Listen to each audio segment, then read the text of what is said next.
गफलत में बंदे, नर जाग रे जाग जाग। शब्द सैन सतगुरु की पहचानी, पाया अटल सुहाग रे। शब्द सैन सतगुरु की पहचानी, पाया अटल सुहाग रे। नित्यानंद महबूब गुमानी, परगट पूर्ण बाग रे। परगट पूर्ण बाग रे।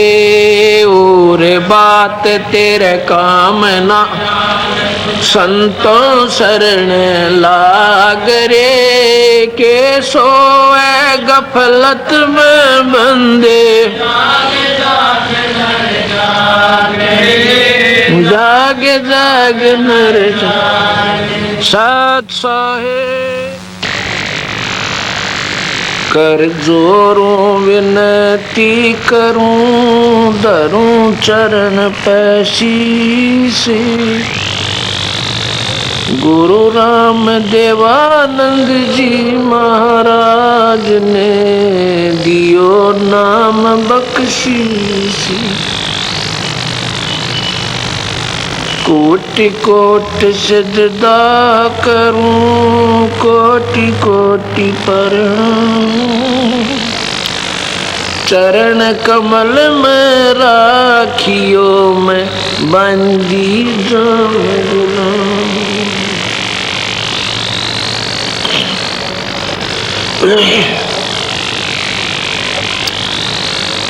मानुष जन्म दुर्लभ है, मिले न बारंबार। तरवर से पत्ता टूट पड़े वो, बोर न लगे डर। कबीर फागुन आवत देख के, कबीर पतझड़ आवत देख के। बन रोवे मन माही, ऊंची टेनी पात थे इब पीड़े हो जाए। तरवर कबीर तरवर कहता पात से, सुनो पात एक बात। यहाँ की यह रीति है, एक आवत एक जाते। सतगुरु बंदी छोड़ भगवान कबीर साहब एक उदाहरण के द्वारा हम अज्ञानी जीवों को समझाना चाहते हैं। नादानों, आप काल लोक में रह रहे हो, प्रतिदिन ना जाने कितनी घटनाएं अखबार में पढ़ते हैं, पेपर में पढ़ते हैं, न्यूज़पेपर में,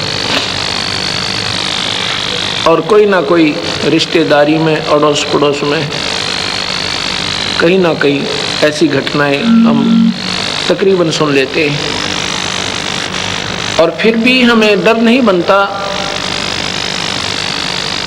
कि हम बाकी जो बचे हुए हैं वो निश्चिंत रहते हैं। जैसे कोई व्यक्ति जरूरी कामवश और नाइट सर्विस में जाता है, रात्रि के समय। नाइट सर्विस में वही व्यक्ति जाता है जिसने बहुत ज़रूरी कार्य हो, और फिर वापस आके अपना और भी काम संभालना हो। ऐसी घटनाएं आपने सुनी होंगी कि बस एक्सीडेंट हो जाती है और वो व्यक्ति मर जाता है। अब यहाँ बाकी जो बचे हुए वो कभी भय नहीं मानते इस बात का। उस बेचारे ने क्या सोच रखा था कि मैं वापस नहीं आऊँगा। वो चला जब ना जाने कितनी हिसाब किताब लगा करके चला होगा, जैसे हम प्रतिदिन जाते हैं। जैसा कि आपने, क्योंकि जो ताज़ी घटनाएं होती हैं वो कुछ दिन याद रह जाती हैं। गुजरात में अनर्थ हुआ, सुना होगा। वहाँ पर कई हजार व्यक्ति और सारे ही 3-4 मिनट के अंदर उन्हीं मकानों के नीचे दब के अपने प्राणांत कर दिए। शरीरांत होगा, उनका देहांत हो गया, जिनको बनाने में 3 पीढ़ी लगी हो मनमाने। तो ये हमने यहाँ के खेल को समझ नहीं पाए हम। इसके बारे में कबीर भगवान कहते हैं कि तुम काल लोक में रह रहे हो और यहाँ ना जाने ये कब के बिजली गिर दे और के घटना घट जा। पीछे उड़ीसा में शाम के समय अपने प्रेम से सह परिवार सोए थे और सुबह लाश तिरती मिली। वहाँ पर 100 तिर रहे थे। समुद्र ने उछाल लिया, साइक्लोन बना और तबाह कर दिया। इसके बारे में बंदी छोड़ कहते हैं, कबीर झूठे सुख को सुख कहे, मान रहा मन मोदे, ये सकल चबीना काल का, कुछ मुख में कुछ गोदे।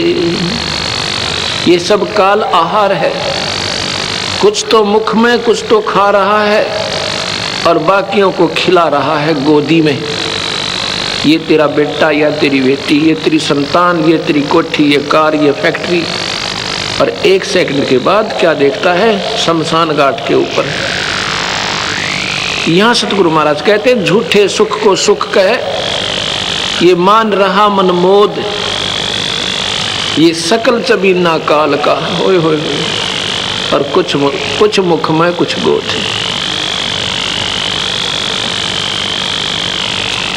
क्या कहते हैं बंदी छोड़? कबीर पतझड़ आवत देख के, बन रोवे मन माही, ऊंची टेढ़ी पात थे अब पीले हो जाए। जब पतझड़ आती है, वो पत्ते जो सारा वर्ष बड़ी मस्ती मारते हैं, ऊंची ऊंची टहनियाँ को ऊपर फड़फड़ फड़फड़ और बड़ी मस्ती में रहते हैं, अब वो पीले होते हैं और गिर जाते हैं और अलविदा कर जाते हैं। ऐसे ही ये शरीर, अब हमारे सफेद बाल हो गए, ये टोकन आ गया ऊपर तक, ईश्वर का इशारा है कि सावधान हो जा, अब कभी भी टिकट कट सके, कभी भी जा सकते हो यहाँ से। और वैसे तो यहाँ इस काल की मर्जी है, कभी भी कुछ कर सकता है, पर यो तो पक्का संकेत है कि पीले पत्ते हुए ना और टूट के गिरे ना, उसी समय गिर जाएंगे, अर्थात कभी भी जा सकते हैं।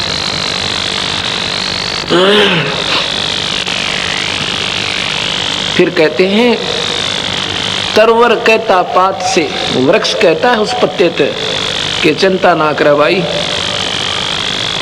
तो टूटेगा, एक नई कोपल फूट आवेगी और वो फिर 1 साल फड़फड़ फड़फड़ वो कर लेगी, फिर वो नीचे जाएगा। तरवर कहता पात से, सुनो पात एक बात, यहाँ की यह रीति है, एक आवे एक जात। तुम लोग ऐसे में रहते हो जहाँ पर कोई स्थिर नहीं, और सथाई लोग ने तुम छोड़ जाए अपनी मूर्खता के कारण, अपनी अज्ञानता के वश उस सतलोक को छोड़कर आ गए, जहाँ पर हम मरते नहीं थे, जहाँ पर हमें कोई पीड़ा नहीं थी, ये 5 तत्व का खोल नहीं था हमारे ऊपर।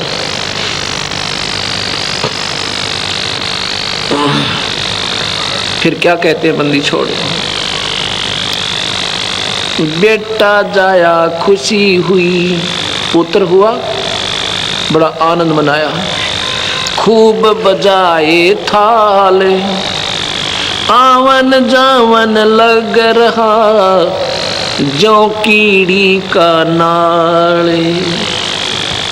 पुत्र हुआ, खुशी मनाई, राजाओं के बाजे बजे, बैंड बजे, भेरी और सहनाई बजी, गरीब आदमी ने उसकी रीस करी, थाली बजाई, मेरा बेटा हो गया। सतगुरु महाराज कहते हैं कहाँ प्रसन्न हुए नादान, यो तो आवन जावन लगा हुआ जो कीड़ी का नाल। आपने चींटी देखी होंगी, वो लाखों की संख्या में इधर भाग रही हैं, लाखों की संख्या में इधर भाग रही होती हैं, वो कीड़ नाल दिखाई देता है ना, आपने कभी देखा हो, उनको 1 मिनट की फुर्सत नहीं होती। तो ऐसे ही 1 लाख प्राणी यहाँ से रोज जाते हैं और 1.25 लाख नीचे ना रहे मनुष्य शरीरधारी, और तो गिनती नहीं कीड़े मकोड़े कितने मरा।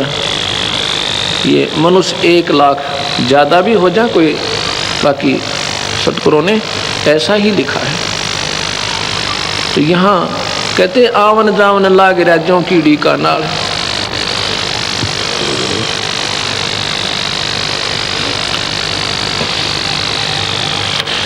कबीर धरती करते एक पग और करते समुंदर फाले, हाथा पर्वत तोलते उनको भी खा गया काले। ओए होए, न कोई अनुमान कैसे पढ़ ठाया न थे कृष्ण जैसे, इनको भी काल खा गया, यू बख्शे को ना। क्योंकि केवल यहाँ से बचने का एकमात्र तरीका कबीर भगवान का आसरा, वो भी पूरे शरण के द्वारा, पूरे संत के माध्यम से। कबीर साहब ने बार बार यही कहा है कि झूठे गुरु के पक्ष को तजत ना कीजिए कान, और वो मुक्त नहीं होता वो प्राणी, वो भुगते चारों खान, फिर 84 में आ जाएगा। केवल सूखे कबीर पंथ की फीत लगा लेने से जीव काल से नहीं बचेगा। अपने घर पर मूर्ति रख ली, हम बहुत परंपरा से कबीर पंथी हैं, पंथी नहीं हम। पंथी जब होंगे तो सही संत मिलेगा और नाम सहारा मिलेगा। जब हम सतगुरु से जुड़ जाएंगे फिर काल हट जाएगा और सतगुरु हमारे सिर पर छाया रखेगा, बच्चे बच्चे के साथ होगा। एक कहानी सुनाता हूँ सतगुरु की, क्योंकि ये परम पिता है, ये अपने बच्चों के हमेशा साथ रहते हैं। मैंने सुबह भी बताया था, हरियाणा के अंदर 7-7.5 वर्ष के अंदर 1.5 लाख संगत हो गई है कबीर पंथ की, बिल्कुल फ्रेश, बिल्कुल नई। क्योंकि परमात्मा ये हमारा कोई कबीर साहब कोई व्यक्ति विशेष के लिए नहीं या जाति विशेष की नहीं है, लेकिन हम पंथी जल्दी बन जाते हैं। अब यहाँ लगा हुआ ना कबीर साहब के बारे में जानकारी दी जा रही है, साहब का फोटो है, तो काल ने आम जीव के मन में ये धारणा भर दी यहाँ तो कबीर पंथी ही जाते और मत जाना। ये बीमारी और बढ़ दी, क्योंकि काल ने तो जाल डालना है किसी प्रकार जीव सतगुरु के मार्ग से वंचित रहे। सतगुरु महाराज कहते ना हम हिंदू ना मुसलमान, हम तो एक मानव जाति के उद्धार के लिए आए थे भाई। और यहाँ कुछ दिनों के हम हिंदू हैं, कुछ दिनों के मुसलमान, फिर मर के मनमान के गधे बनाएंगे। कहे कि हम यहाँ सूखी फीत लगा रखी है। तो हरियाणा में सतगुरु की बहुत महिमा, बच्चे बच्चे के मुंह पे सामने बैठ कर सारा परिवार जो है आरती करता, जो हम करते हैं, और दिन में भजन करते हैं, सतगुरु की वाणी का पाठ करवाते हैं, और अपने आप को पिछले बीते हुए समय को याद कर कर रोते हैं कि परमपिता मुझे ये मार्ग पहले क्यों नहीं मिला, हम इतने दिन भ्रमते और भटकते रहे। तो वो कबीर पंथी नहीं थे, अब वो कबीर पंथी हो गए। क्योंकि पंथ क्या है, सतगुरु के अनुसार साधना करना, उनके पद चिन्हों पर चलना, that is known as the panth. और पंथ कोई नो सीमा थोड़ी है किसी की। तो वहाँ बंदी छोड़ भगवान कबीर साहब की इतनी अजब महिमा है। वैसे तो मालिक सब जगह है, बिजली के गुणों का सबको ज्ञान है, और उसके गुणों की गाथा गाते कि बिजली पंखा चलाती है, बिजली पानी निकाल देती है ट्यूबवेल से, बिजली आटा पीस देती है और बहुत से काम बिजली करती है। दूध रिड़क देती है, कपड़े भी धो देती है बिजली आजकल। अब ये महिमा बना के उसकी बढ़िया बढ़िया लाइन, यानी कोई भजन बना ले, शब्द बना दे, श्लोक बना दे बिजली के, और फिर उसको गाना शुरू कर दे घर पे बैठकर, तू बहुत अच्छी है, तू बिजली पंखा चलाती है, बिजली ये करती है, बिजली वो करती है। ये तो गुण बिजली के हैं जो तुम गा रहे हो। वो बिजली लाभ देगी कैसे? वो प्रोसीजर इससे बिल्कुल न्यारा है। वो तरीका ही भिन्न है जिससे बिजली लाभ देवेगी कैसे। कनेक्शन लेना पड़ेगा, उसका फॉर्म भरना होगा, वो पूरी फॉर्मेलिटीज़ करनी होंगी, और फिर वो जब मीटर लग जाएगा, कनेक्शन मिल जाएगा। जो गुण गाया करते थे, बटन दबाओ लाभ लो। ऐसे सतगुरु की महिमा गाने वाले संतों की कमी नहीं।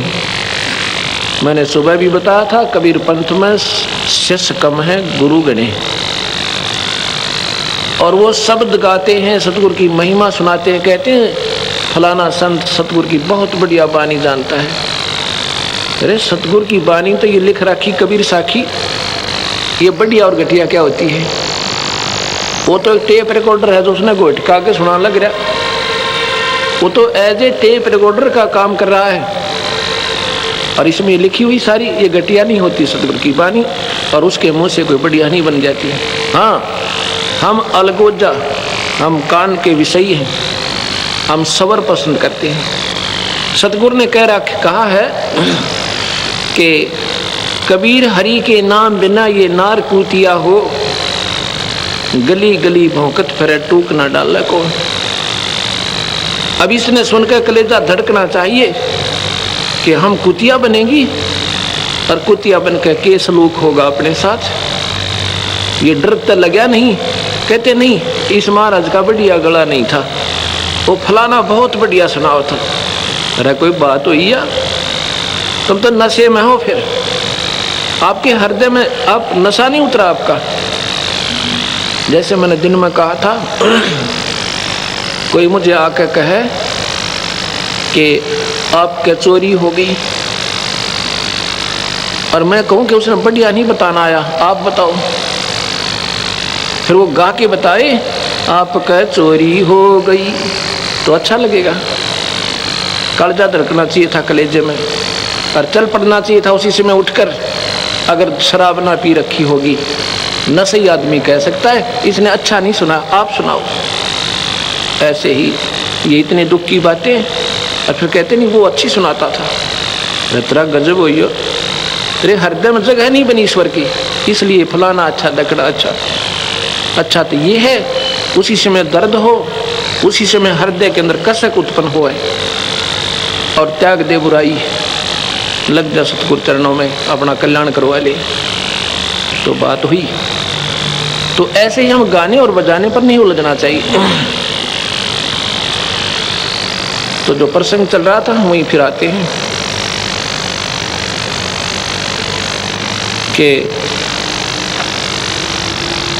सतगुरु की जो महिमा है,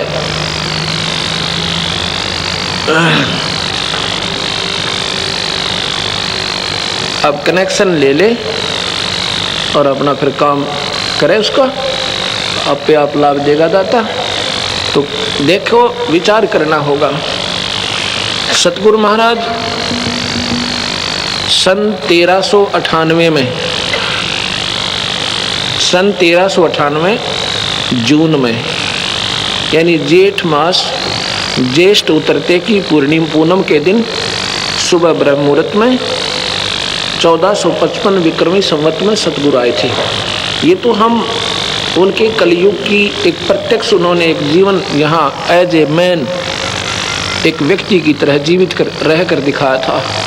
वैसे तो वो अनंत कोटि ब्रह्मांड के मालिक हैं, जब चाहें आ जाते हैं, जब चाहें चले जाते हैं, और यहाँ भी रहते हैं। तो सतगुरु के बारे में जो हम जानकारी आपको देना चाहते हैं, उस समय उनके 64 लाख शिष्य हो गए थे, 64 लाख। और दूसरे किसी को नाम देने का भी आदेश सतगुरु ने नहीं दिया था। हालांकि कमाल जैसे और सर्वानंद जैसे विद्वान बन गए थे, सतगुरु की 4 बातें सीख कर अपनी अपनी डफले भी बजाने लग गए थे, पर सतगुरु ने उनको मना कर दिया था, नादानो अपना काम बनाओ, काहे के मेहनत पाको तुम गधे बनोगे काल में। उन्होंने किसी को नाम देने का आदेश नहीं दिया था, केवल धर्मदास को दिया था अपने जीवन काल में। क्या उन्होंने बहुत अच्छा किया था। ना सारे अंडी पाक जानते, अपनी अपनी डफली, क्योंकि उनके जाने के बाद बन गई वही बात। फिर कुछ तो रोजी रोटी का धंधा ढूंढ लेते हैं। उन्होंने आत्म कल्याण से कोई मतलब नहीं होता। हमने चाहिए अपना कल्याण कराएं, अपना बेड़ा पार करें और अपना काम बना जाएं।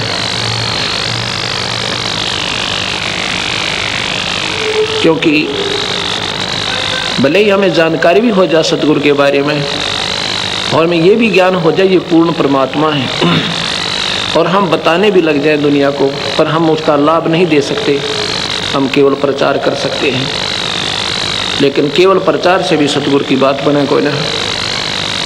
ज्ञान हो गया कि पूर्ण परमात्मा है, उसको पाने की विधि आपके पास है, नहीं तो आप यूजलेस, व्यर्थ।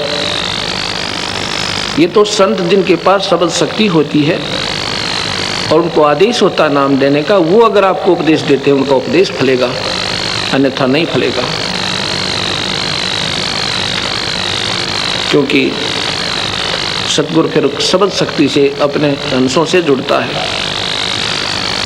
बातें बताने वाले बहुत अच्छे मिल जाएंगे, वक्ता भी बहुत अच्छे होंगे आपके, एक से एक बढ़िया बोलने वाले भी मिल जाएंगे आपको, पर वो रोग नहीं काट सकते आपका, वो आपको कुछ नहीं दे सकते। कैसे? मुख्यमंत्री के आने से पहले मुख्यमंत्री का कहीं पर प्रोग्राम हो, उनके आने से पहले वक्ता धरती और आसमान मिला देते हैं। इतने बढ़िया लेक्चर देते हैं, इतनी बढ़िया स्पीच देते हैं, लेकिन उनका पल्ला कुछ नहीं। वो तो मुख्यमंत्री आएगा और जनता अपनी अर्ज करेगी, एक शब्द कहेगा, अच्छा भाई सड़क बना दो। कहते हैं कि स्कूल नहीं है, कन्या स्कूल बना दो, उसके शब्द बन सकती है। और वह सूखे ढोल पीटते थे पहले, उनके पास कुछ नहीं था। ऐसी बातों के बताने वाले, शब्दों के गाने वाले, कबीर साखी को बड़े ढंग से बताने वाले संतों की कमी नहीं है, पर शब्द शक्ति के बिना वो जीव को कुछ नहीं दे सकते। स्वयं भी धोखे में, इसी करके कबीर पंथ फेल होने जा रहा है। ये 3 लोक के भगवानों का डंका पीट रखा और वाह वाह हो रही, इस परम पिता का, परम शक्ति का, और किसी को ज्ञान भी कोई ना। कोई तो कहता है ये तो संत थे, कोई कहता है तो भक्त थे, कोई कहता है ये तो एक मामूली से जीव थे। क्योंकि लाल की परख जौहरी करता है, आम व्यक्ति नहीं कर सकता। 10 के नोट में बच्चा बता देगा, क्योंकि उसके आम व्यवहार में है कि बहुत बढ़िया अच्छी चीज़ है, ये काम आने वाली वस्तु है। और लाल को आम व्यक्ति नहीं बता सकता। कोई कहे ये 9 करोड़ रुपए की कीमत रखता है, यकीन नहीं हो सकता, क्योंकि वो उनके व्यवहार में नहीं है।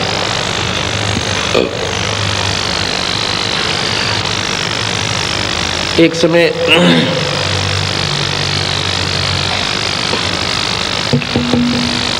हरियाणा का मैं जिक्र कर रहा था अपने कबीर भगवान की महिमा का। सतगुरु महाराज किसी व्यक्ति विशेष के नहीं है।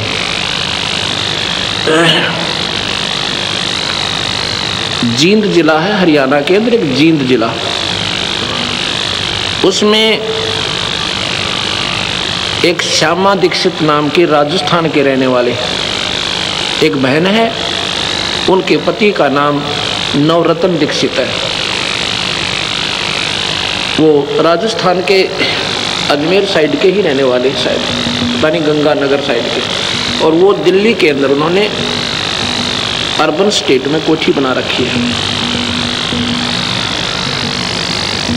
वो बहन श्यामा दीक्षित, उसने कहीं दूसरे संत से नाम भी ले रखा था। और एक हमारी शिष्या भगतमती शशि, वो सामने टी स्टॉल पर बैठी है, माई बहन जो टी स्टॉल ये बुक स्टॉल पर जहाँ पर ये फोटो सतगुरु के स्वरूप बेचे जा रहे हैं, साथ में वो पुस्तकें देते हैं, कैसेट वगैरह, वो वहाँ सेवा कर रही है, फ्री ऑफ मतलब सेवा माई हुई है।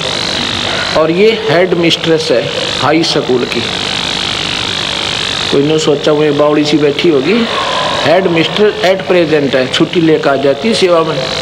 और क्योंकि ये कहती है जी मैंने आपके मिलने से पूर्व मैंने कोई संत नहीं छोड़ा, मैंने कोई पंथ नहीं छोड़ा, जहाँ जहाँ मैं गई 20 साल से कंटिन्यूस ट्राई में थी, पर मुझे स्थान अब मिला, ये कहकर रोने लग जाती है। ये और वो श्यामा दीक्षित एक ही गुरु की शिष्या थी पहले। इसने जब ये मार्ग मिला सतगुरु का, कबीर भगवान की महिमा से परिचित हुई, पढ़ी लिखी इंटेलिजेंट थी, जल्दी बात को समझ गई, और फिर इसके अड़े हुए काम सतगुरु ने मिनटा में दूर किए, तो फिर ये बहुत प्रभावी हुई। इसने उस अपनी सहेली से कहा कि आप भी आ जाओ गुरुदेव के पास, आप नाम बदल लो। वो कहती है आपके गुरुदेव कहते हैं माता मत पूजो, हनुमान भी मत पूजो, व्रत भी मत रखो, कनागत सरहद भी मत निकालो। मैं नहीं ले सकती वो नाम। क्यों? क्योंकि मैं तो माता की बहुत तगड़ी पुजारन हूँ।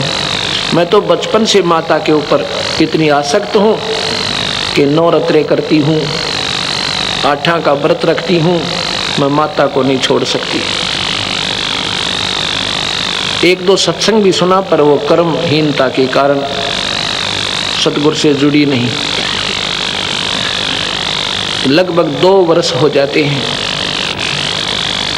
एक दिन वो वही श्यामा दीक्षित इसी शशि प्रभा के साथ हमारे पास जींद आश्रम में आती है, रोती है, आंखों से आंसू नहीं सूख रहे हैं, कहती है महाराज जी मुझे नाम दे दो। मैं कहने लगा भाई आप तो मैंने पहले भी देखा है, अक्जी देखा है, मैं अभागिन थी, मैं पापन थी, मैंने आपकी महिमा को समझी नहीं। फिर शशि ने बताया कि ऐसे ऐसी बात है जी, इसने सत्संग भी सुने थे, और ये कहती थी कि मैं माता को नहीं छोड़ सकती। मैंने कहा आज भी माता को तूने त्यागना होगा, वो प्रोसीजर सीधी जो साधना तू करती है ऐसे नहीं करना, हम देंगे उस माता की पूजा जैसे तूने करनी है ऐसे करेगी। वो बोली जी त्याग दूंगी। मैंने कहा अब कैसे समझ आई आपके कि मेरा सत्यानाश हो गया? सत्यानाश कैसे होता है? जिसको घर पे कनक भी ना हो खाने के लिए, पड़ोसियों ने 2 बोरी गेहूं की डाली जब उनका आटे का काम चला पेट का, और उसकी कितनी संपत्ति थी। जींद मेन बाजार के अंदर एक गारमेंट्स की दुकान थी अपनी, जिसकी अपनी कीमत लगभग 10 लाख रुपए की, और 1 लाख रुपए का उसमें सामान भी होगा। गारमेंट्स का बहुत ज़्यादा मेन कीमती सामान होता है। एक 10 लाख रुपए का कारखाना लगा रखा था हैचरी का, 3 गाड़ियाँ थी। कहती आज हमारे पास साइकिल भी नहीं है और आटा भी दूसरों से खा रहे हैं। उसने कहानी बताई कि शशि ने मुझे बहुत कहा था तू आजा गुरुदेव की शरण में, पर मेरी बुद्धि भ्रष्ट हो रही थी। बचपन से ही संस्कार पड़े हुए थे, राम और कृष्ण की भक्ति और माता की पूजा, और गुरुजी भी बनाई रखे थे। और दूसरा मेरे ऊपर क्या असर हुआ कि एक दिन मैं अपनी कोठी से निकलकर शाम के 5 बजे, गर्मियों के दिन थे, ऐसे टहलने चल पड़ी। देखती हूँ एक बढ़िया सी कोठी में और माता जी का जागरण हो रहा है। उस जागरण की आवाज़ जो मैंने सुनी, माता की जय बोली जा रही थी, मेरा तो गीसा गल गया, इतना आनंद आया। और पहुँच गई कोठी में, पहली बार गई थी वहाँ। प्रतिदिन ही 5 बजे से 6 बजे तक सत्संग होता था, जागरण होता था माता का। देखी तो सैकड़ों बहन और भाई वहाँ पर विराजमान थे। और बड़ा फोटो माता का, 8 भुजा वाली माता का रखा हुआ था, ज्योत जग रही थी। मैं जब बैठ गई, मुझे 5 मिनट बैठी न हुए, इतने भी माता के पास एक औरत ऐसे बेहोश पड़ी थी। उसमें से आवाज आई कि श्यामा दीक्षित, श्यामा आगे आ जा, श्यामा मेरे पास आ जा। मैंने सोचा कोई और श्यामा होगी, मैं तो आज प्रथम बार तो आई हूँ, मुझे कौन जानता होगा। नहीं उठी। 3-4 आवाज लगाई, एक व्यक्ति खड़ा हुआ, कोई श्यामा है बहन आगे आ जा, माता बुला रही है। तो मैं खड़ी हुई और श्यामा कोई थी नहीं, मैं वहाँ पहुँच गई। तो औरत बोलती है, उसमें माता बोल रही है, कहती तू मेरी 1 नंबर की भक्तनी है और 14 महीने मेरी अखंड जोत लगा दे, बुझने मत देना दिन रात, तेरी मौज मचा दूंगी। कहने लगी मैं तो और सोने पर सुहागा हो गया, बहुत खुश हुई। ये भगवान, इतने व्यक्तियों में माता ने मुझे ही चुना। घर में ब्योंत बढ़िया था, अगले दिन नहा धोकर अखंड जोत शुरू कर दी। 14 महीने में मेरा सत्यानाश हो गया, सर्वनाश। कोठी बिकी, वो दुकान बिकी, वो कारखाना बिक गया, 3 कार थी मारुति, तीनों वह बिक गई। और एक बच्चे की सजा हो, यानी उसको किसी झूठे सच्चे केस में कैद हो गए, वो मतलब उसकी जमानत भी नहीं हो पा रही थी। फिर मैंने कहा कि अब तू कैसे आ गई? कहती है माता दिखाई दी मुझे स्वप्न में, नहीं तो अब भी नहीं आती। क्या हुआ?